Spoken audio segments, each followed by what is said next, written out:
You know how I feel. You know how I feel. You know how I feel. You know how I feel. You done a new day, a new life begins. You know how I feel. You know how I feel. You know how I feel. A new life begins. You know how I feel. You know how I feel. Yo, what's good? It's your boy Trouble T Roy. Hit Don't Get Hit Boxing Talk, back with another one. And it goes. So fuck Jake Paul. So what I want to talk about is the Katie Taylor versus Amanda Serrano rematch. Very fucking good fight once again. Very good fight. Very good fight. I will watch it again. I'm going to watch it again just so I could get a different kind of view. Because you know what? One thing that was killing me about this card was the Roy Jones was cool. I'm glad that they got him back. Hopefully they hire him for more commentator, positions, on the network or wherever they're going. I miss hearing his voice. He understands boxing. He understands because he's been in the ring. I'm not saying that you have to be in the ring to understand boxing, but he is an all-time great, and he understands a lot about boxing. That's why I like hearing him talk. But whoever the other guy was, I never even got his name, but dude was just hyping everything up so much. It was almost like me. I'm watching the card with my dad, like the co-main and a couple of the, fights before that, Mario Barrios, all that. And we had to mute the TV because these dudes was just this dude was just talking like so much. He's hyping everything up that don't even need to be hyped. He talked about, yeah, he threw this, he landed that. Like, no, he didn't, type shit. So that was the whole thing right there. Then Netflix kept crashing. I'm surprised we actually got to watch the whole Tyson, actually both the co-main and the main event. We actually sat there and was able to watch the whole thing without having to refresh Netflix. And this was in every room. I started watching it in another room and it froze on me, so I went down and I watched it. But I mean, all in all, good card. Mario Barrios, he came up with a win.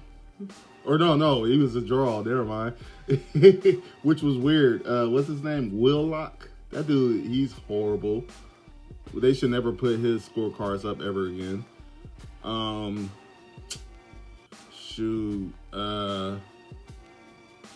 Yeah, I mean, the whole card was pretty decent. I didn't watch the two YouTubers before that fight. I didn't watch that. I don't really care for YouTubers fighting like that.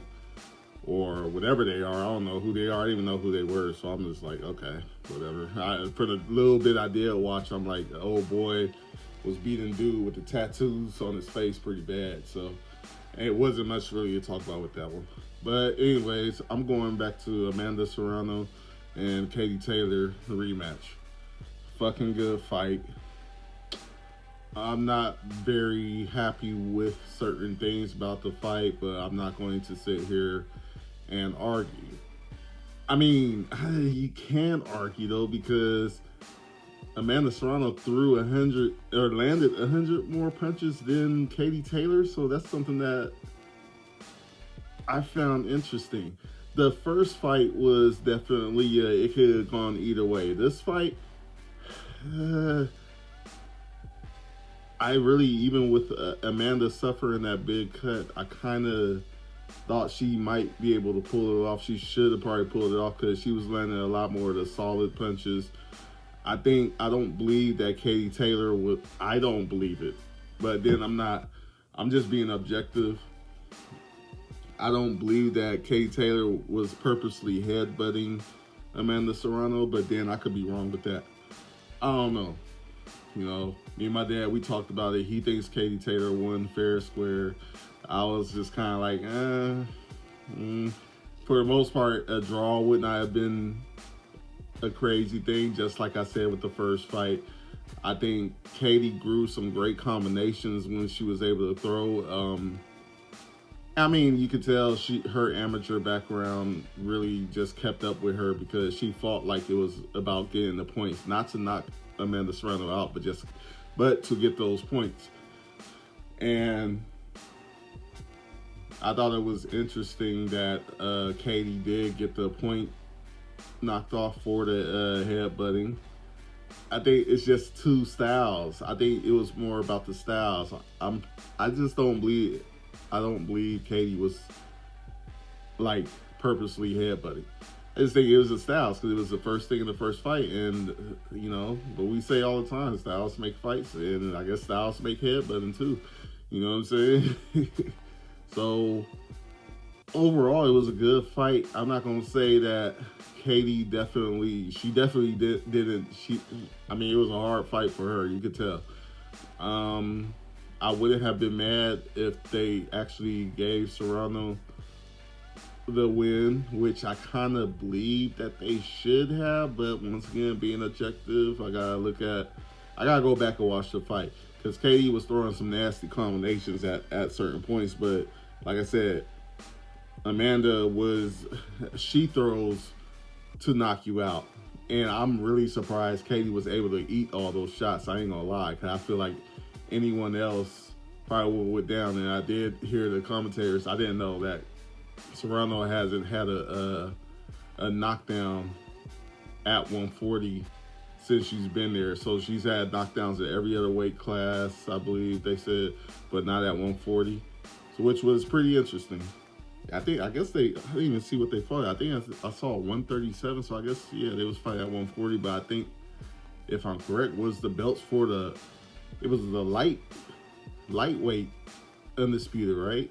I could be wrong. Somebody could correct me on that. I'm probably just going to go check it after I get off here anyways. But yeah, well, regardless, Katie ate those shots. She ate every shot. I mean, you could tell when she was in trouble. But, Katie also being basically a veteran in the sport, she knew how, when Serrano was starting to unload, she knew how to, okay, let me go ahead and get on the inside, smother punches, and clinch. So I was like, that was pretty impressive. That's just ring IQ right there. That's knowing what to do when you're in trouble. And she did it.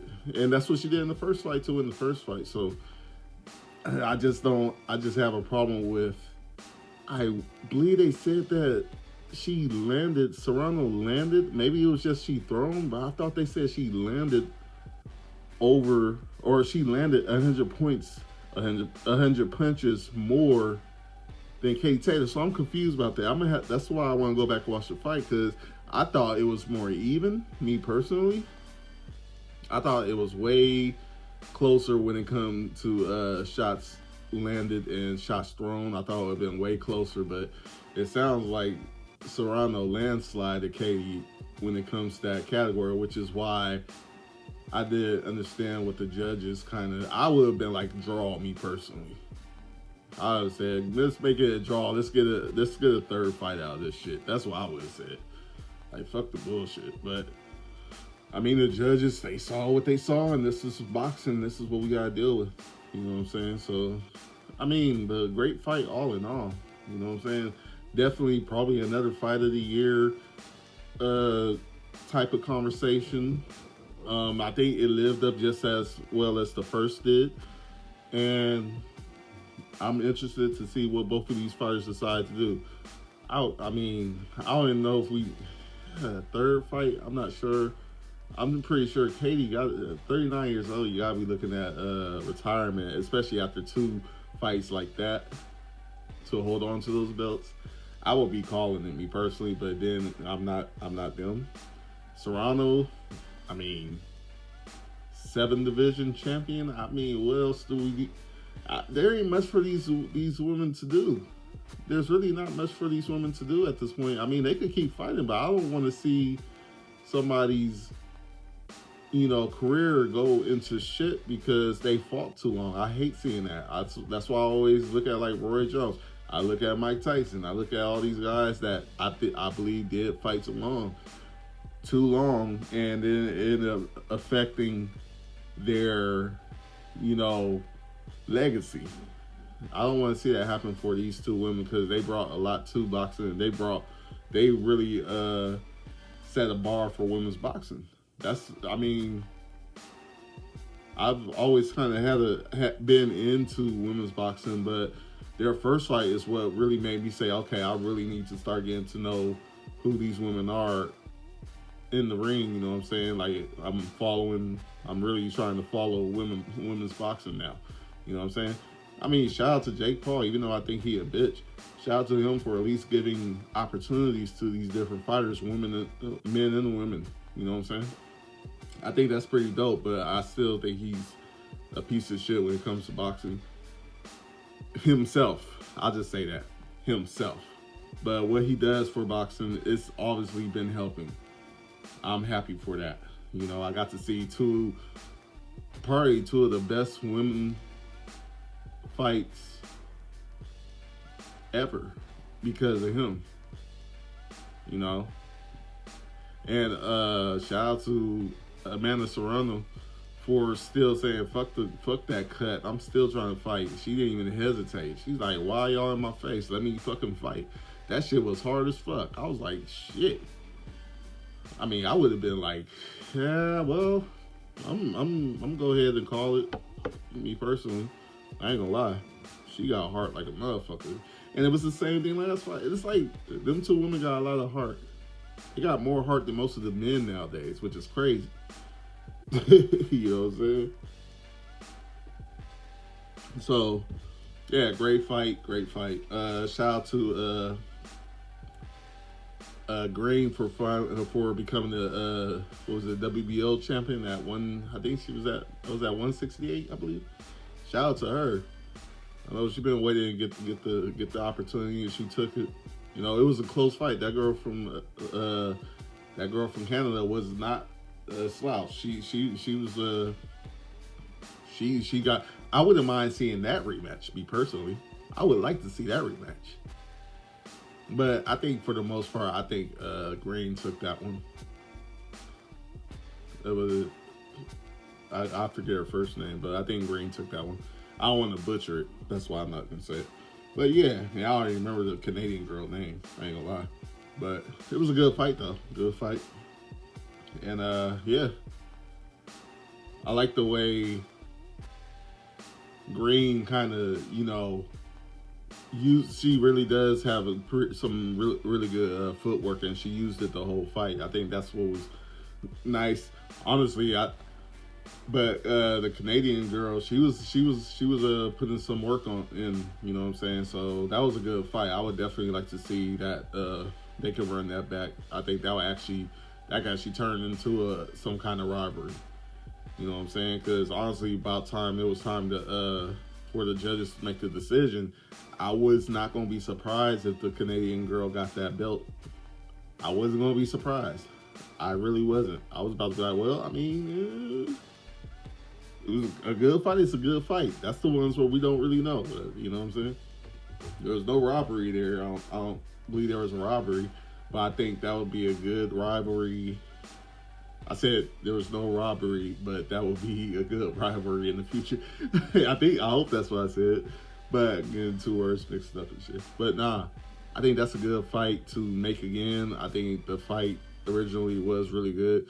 I was kind of surprised that Green was kind of more on the back foot, this fight. Because honestly, I thought there was a couple times I think she could probably put a couple more shots on old girl and put her down. But at the same time, who knows? Because old girl was eating everything. So I don't know, man. It was good boxing tonight. I didn't get to see Shoo unfortunately, but I'm gonna go back and look for that and watch that. But shout out to him for winning. It was good boxing on Friday night. It was good. I appreciate it. I'm happy about it. Except for the main event. I'm not even gonna talk about it because there ain't nothing to talk about. But yeah, man. So yeah, it's another one. Go ahead, comment how you feel about these fights. Like, share, subscribe, all that good shit. And I'm out. Peace.